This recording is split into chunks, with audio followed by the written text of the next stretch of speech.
आय की विषमताओं को मापने की दो रीतियां हैं। दो मेथड से आय की विषमताओं को, आय की असमानताओं को मापा जाता है।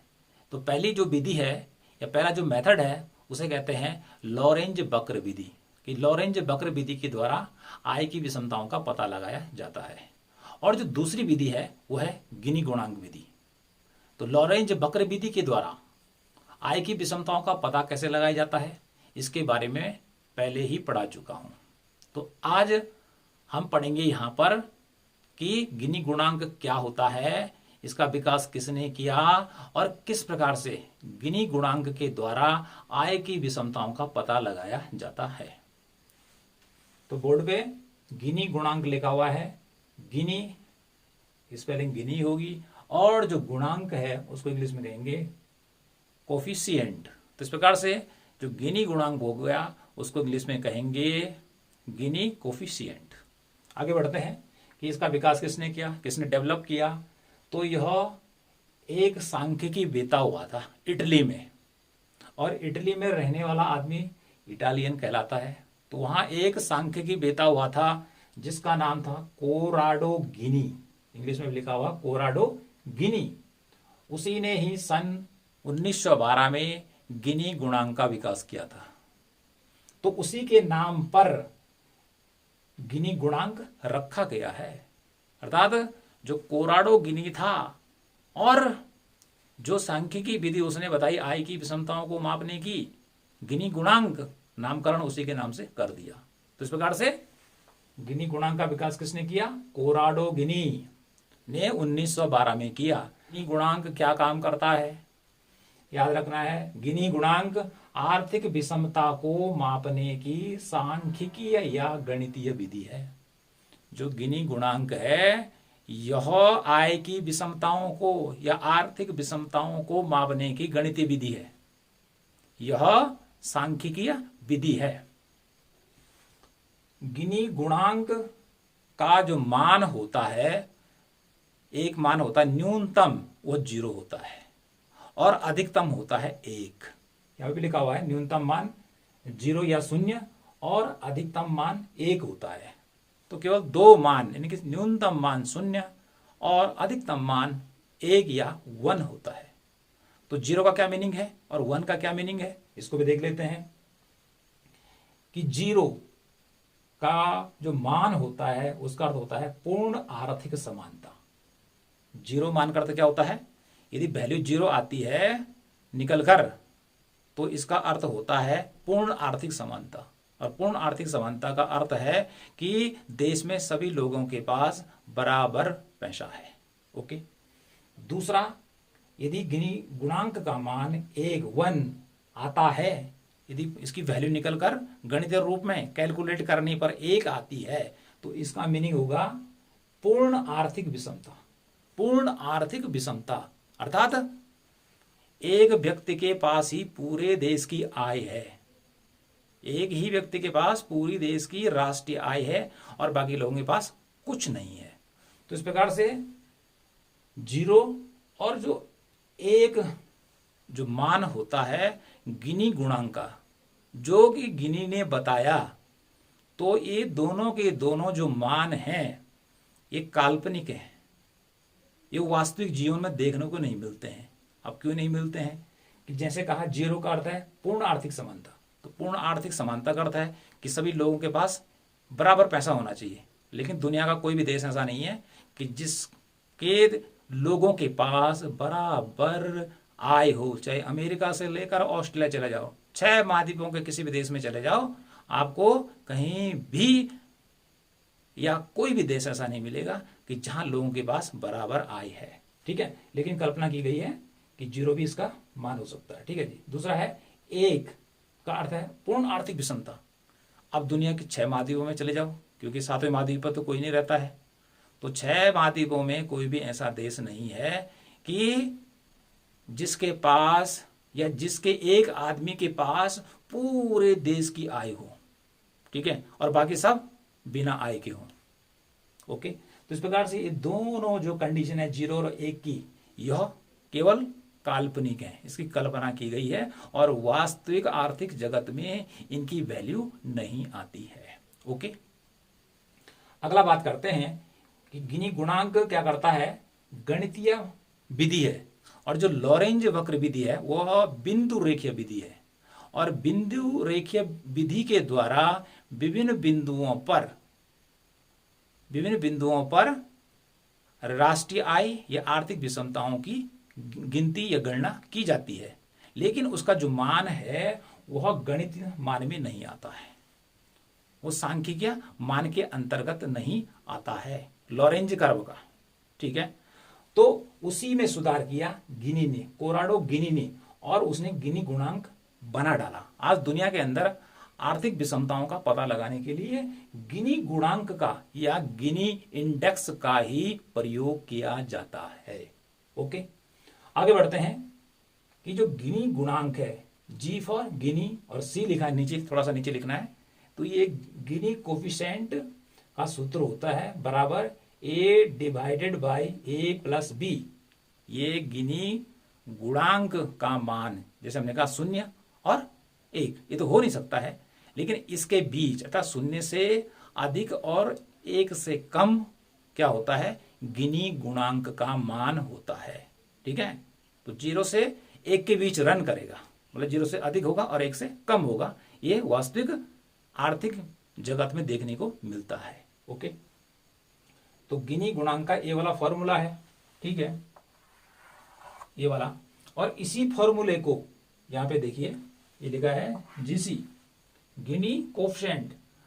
इसी को दूसरे रूप में लिख सकते हैं छायाकृत क्षेत्र। अब छायाकृत क्षेत्र कौन होगा आगे बताएंगे, ए, ये वाला ए, अर्थात यही यहां पर आ गया, लेकिन आसानी के लिए बता रहे हैं कि छायाकृत क्षेत्र ए, ये वाला, और बट्टे समांतर रेखा से नीचे का संपूर्ण क्षेत्रफल, समांतर रेखा से नीचे का संपूर्ण क्षेत्रफल।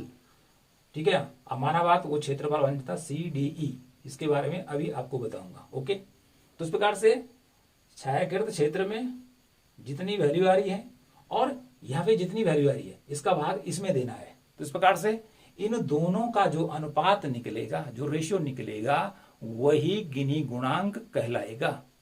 ओके, आगे बढ़ते हैं और इसको रेखा चित्र पे समझते हैं, क्योंकि गिनी गुणांक को रेखा चित्र के द्वारा ही समझाया जाएगा।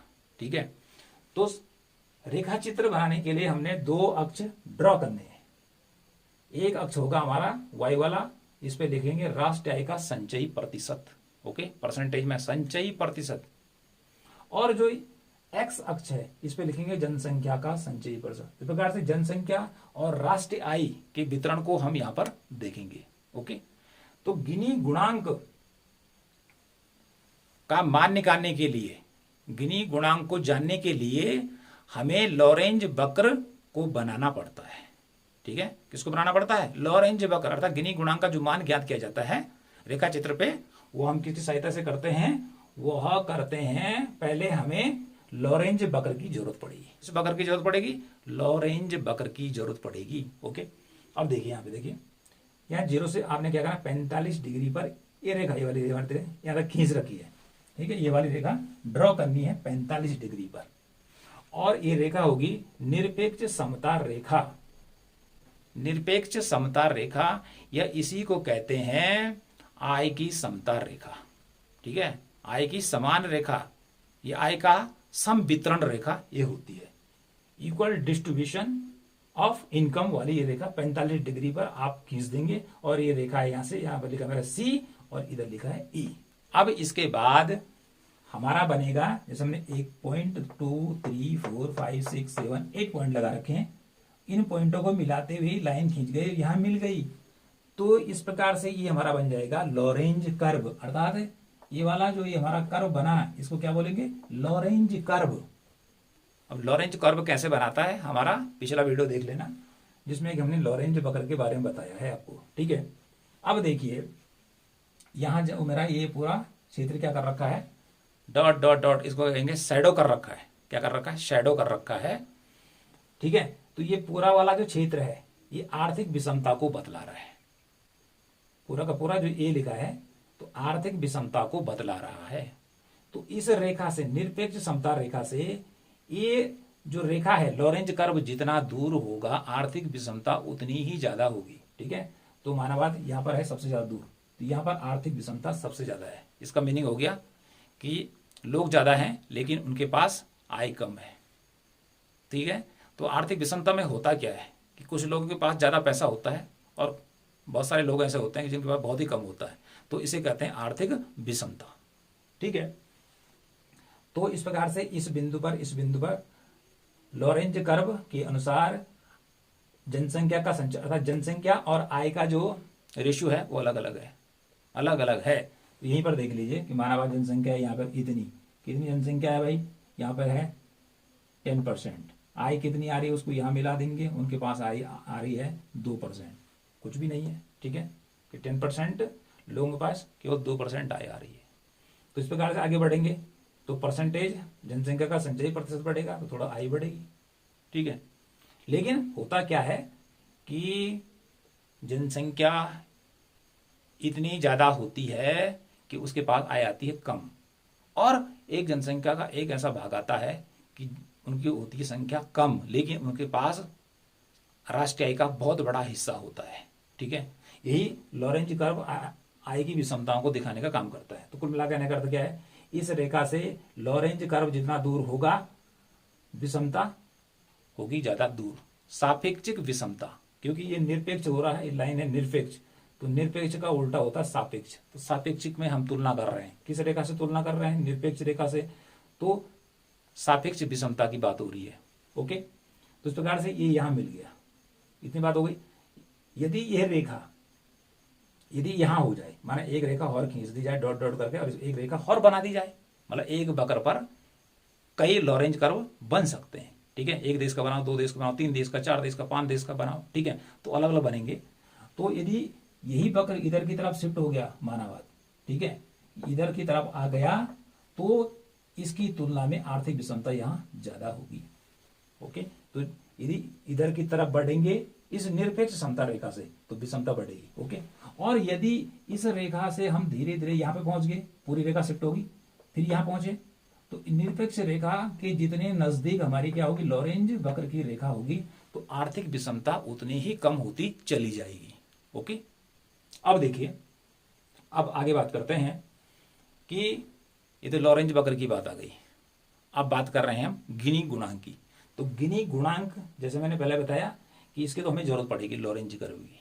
अब करना क्या है, यहाँ पे देखिए इस रेखा को नीचे भी लाइए यहाँ पे। ठीक है, यहाँ पे 100 पहले से लिखा हुआ है, यहाँ पे भी 100 लिखा हुआ है। क्यों लिखा हुआ है, यदि हम 0 से लिखेंगे 10 20 30 40 100 तक पहुंच जाएंगे, यहाँ से भी 10 20 30 40 100 पहुंच जाएंगे। ओके, अब देखिए हमने सूत्र बताया गिनी गुणांक को निकालने का कि a divided by a plus B, ये वाला क्षेत्र। अब देखिए ए वाला क्षेत्र तो ये हो गया, और जैसे हमने ये लाइन खींची अब ये क्या बन गया, यहां से लेकर इसको हमने सी दिया क्योंकि जीरो को बदला रहा है, इसे सी और यहाँ पे हम लिख देते हैं डी और ई। तो इस प्रकार से एक ये त्रिभुज बन गया। क्या बन गया, एक त्रिभुज बन गया। तो ये तो ए एरिया हो गया, और तो इसको हम कह लेंगे बी एरिया। ठीक है, बी एरिया। तो अब हमने इसको समझना है सूत्र को इसी भाषा में। ठीक है, कि छायाकृत क्षेत्र, अब छायाकृत अर्थात ये वाला जो क्षेत्र मेरा बना रखा है डॉट डॉट करके, ये छायाकृत क्षेत्र है। ओके, बटे ए प्लस बी, और इसके नीचे अर्थात ये पूरा त्रिभुज यहां से लेकर और यहां से ये जो ट्रायंगल बना, इसमें जगह समांतर रेखा से नीचे का संपूर्ण क्षेत्रफल। तो समांतर रेखा कौन सी है, ये वाली। तो इस रेखा से पूरा का पूरा नीचे का क्षेत्र हमारा सूत्र में बट्टे में आएगा, वो होगा a प्लस बी, अर्थात a प्लस बी तो क्या कर रखा है, इस रेखा से नीचे का क्षेत्रफल बना रहा है। ओके, तो ये हमारा क्या है, शैडो वाला एरिया है। तो छायाकृत क्षेत्र कौन सा वाला है, a डिवाइडेड बाय समांतर रेखा से नीचे का संपूर्ण क्षेत्रफल। समांतर रेखा ये जो 45 डिग्री की रेखा है, इस रेखा के नीचे का संपूर्ण क्षेत्रफल जो हमारे एक त्रिभुज को बना रहा है सी डी ई, 3 भुजाएं हो गई। ओके, आगे बढ़ते हैं। तो यहां पर लिखा सी डी ई, तो बता रहा था मैं उसमें सी डी ई, ये हमारा क्या हो गया, त्रिभुज हो गया। अब बात करते हैं आगे, जो गिनी गुणांक है उसका जो मान होता है, एक में बताया हमने 0 होता है और एक में बताया 1 होता है। ठीक है, अब शून्य कैसा होता है इसको समझना है। छायाकृत क्षेत्र, ये है पूरा छायाकृत क्षेत्र, इसमें दिखा रखा है ए। ओके, क्या दिखा रखा है? ए। तो कहा गया है यदि किसी देश में पूर्ण आर्थिक समानता हो, पूर्ण आर्थिक समानता का मीनिंग है सबके पास बराबर पैसा हो, तो ऐसे में क्या होगा कि जो हमारा ए वाला क्षेत्र है, ए वाली अर्थात इस शैडो वाली एरिया, ये लाइन सीधे शिफ्ट होकर धीरे धीरे बढ़कर और इसी के सीधे इसी के ऊपर आ जाती है और इसका अस्तित्व तो खत्म हो जाता है। तो इसका मीनिंग क्या होगा कि छायाकृत क्षेत्र समाप्त हो गया, तो एक ही जगह हम यहाँ पर हो जाएगा हमारा शून्य। क्या हो जाएगा? शून्य। ठीक है। और बट्टे में ए प्लस बी। ठीक है, तो ए वाली रेखा तो इसमें शिफ्ट हो गई। ठीक है, ये तो पहले ऊपर भी गायब हो गया तो नीचे भी गायब ही रहेगा, तो इसलिए यहाँ नीचे आ जाएगा शून्य और प्लस बी, बचेगा हमारे पास ये बी वाला। ठीक है, ये तो ऊपर हो जाएगा तो फिर बचेगा क्या? बी। तो शून्य हो गया बट्टे 0 प्लस बी। ठीक है, तो शून्य में बी तो हमारा एक सांकेतिक अक्षर है। ठीक है, तो यदि यहां पर इसका भाग इसमें देंगे, ठीक है, तो उत्तर आएगा शून्य। उत्तर क्या आएगा? शून्य। तो शून्य होने पर पूर्ण आर्थिक समानता होती है। अब माना कि अब देखिए शून्य के ऊपर यदि हम कोई अंक ले लेते हैं कि शून्य है, ठीक है, और मान आ गया, माना बाद 0.3, तो 0.3 का भाग इस 0 में देंगे तो वह उत्तर 0 ही प्राप्त होगा। ठीक है, तो इस प्रकार से पहला मान निकल गया, इस प्रकार से निकाला जाएगा, जबकि गिनी गुणांक का मान कितना होगा? शून्य होगा। ठीक है, अब आता है दूसरा कि गिनी गुणांक का मान कब 1 होगा। तो 1 कब होगा? कि जब पूर्ण अर्थात इसका ठीक उल्टा होगा, कि जबकि पूरी की पूरी विषमता होगी, कि पूरी की पूरी आय एक व्यक्ति के पास होगी। ओके, तो यहां देखिए 100% यहाँ दे रखा है। ठीक है, और 100% ये है, तो 100 में 100 का भाग दे दीजिए तो कितना आता है? 1 आता है। ठीक है, 1 आता है।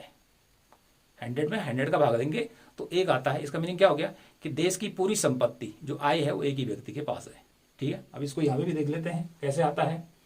तो देखिए ये जो समता रेखा है, ठीक है, ऐसे ढलान है और ये रेखा शिफ्ट होते होते होते होते होते और सीधे इसी के सीध में इसके ऊपर बैठ जाती है। ठीक है, इसके ऊपर बैठ जाती है और इस रेखा का अस्तित्व खत्म हो गया, समझ लीजिए। कब होगा? जबकि पूर्ण विषमता होगी।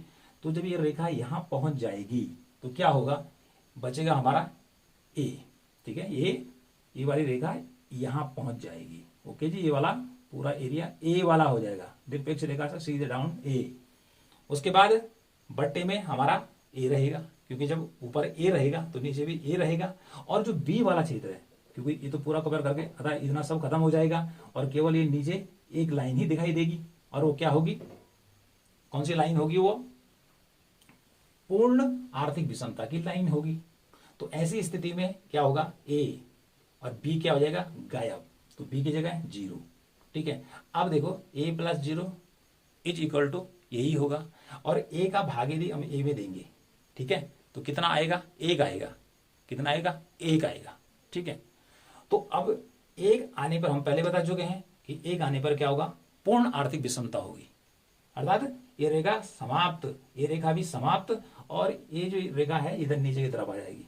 ठीक है, तो इस प्रकार से यहां पर 1 आ जाएगा। अब 1 कैसे आता है? अंकों में देख लेते हैं। ये माना बाद ये आ गया 0.4। ठीक है, और नीचे वाला ये भी आ गया 0.4। तो ये 0.4 और 0.4 में इतने का भाग इतने में देंगे तो 1 आ जाएगा। ठीक है, बराबर आएगा, तो इसलिए इसकी वैल्यू 1 होगी। ठीक है, तो 1 होने पर याद रखना है कि 1 होने पर क्या होता है और 0 होने पर क्या होता है। तो इस फॉर्मूले को याद रखिए। ठीक है, इसको भी याद रखिए, इसको भी याद रखिए कि छाया क्षेत्र ये छाया क्षेत्र है, पूरा शैडो कर रखा है। समानता रेखा से नीचे का संपूर्ण क्षेत्रफल, समानता रेखा हमारी 45 डिग्री की रेखा है, तो इसके नीचे का संपूर्ण क्षेत्रफल अर्थात ए वाला भी और बी वाला भी, इसलिए A divided by A plus B, ये वाला फॉर्मूला है। ठीक है, तो जो गिनी गुणांक है उसकी जो अधिकतम वैल्यू होती है वो 1 होती है और न्यूनतम 0 होती है। तो पहले बताए 1 और 0 तो वास्तविक जगत में है नहीं, तो इस प्रकार से यह 1 से 0 से लेकर और 1 के बीच कोई भी संख्या हो सकती है।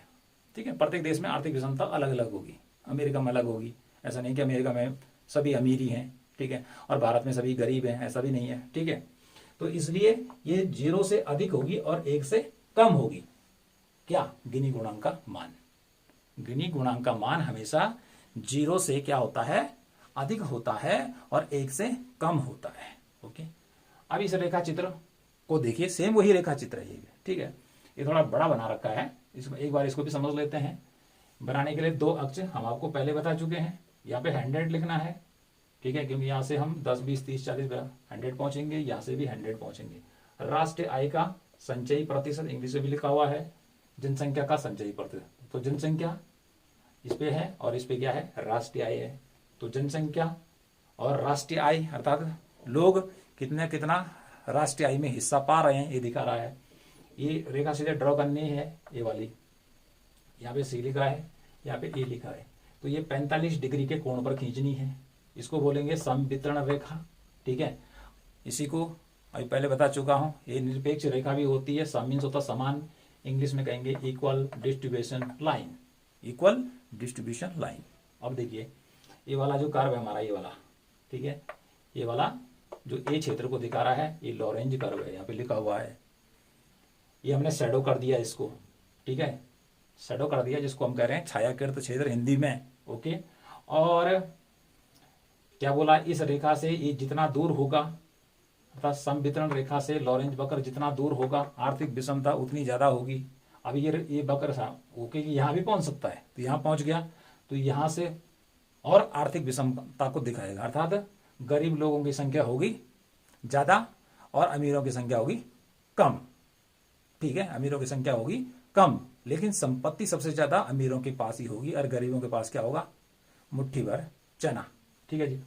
अब यही रेखा माने बाद यहाँ से यहाँ पे रेखा, अब ये धीरे धीरे यहाँ तक चली गई, ठीक है, कि माने बाद ये रेखा है, ये तो फेयर रेखा चित्र हो गया, ठीक है जी। अब ये रेखा यहाँ पहुंच गई, तो इसका मतलब ये इसके नजदीक आ गई। तो जैसे जैसे ये इधर को जाएगी, इधर की तरफ लेफ्ट को, तो आर्थिक विषमता घटेगी, ठीक है, और इधर की तरफ आएगी तो आर्थिक विषमता बढ़ेगी।